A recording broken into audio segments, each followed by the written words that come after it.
This is one of our customer use 60 ton per day rice mill plant. And first is paddy inlet. Through the elevator to paddy silo, can stock more paddy.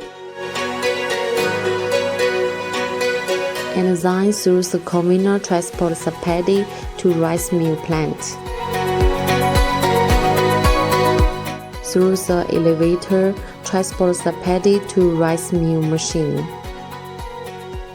First is paddy clean machine, can remove impurity from paddy. And through the elevator to paddy Destoner machine, can remove stone from paddy, get clean paddy. And then is the paddy huller machine, can remove paddy hulls, get brown rice.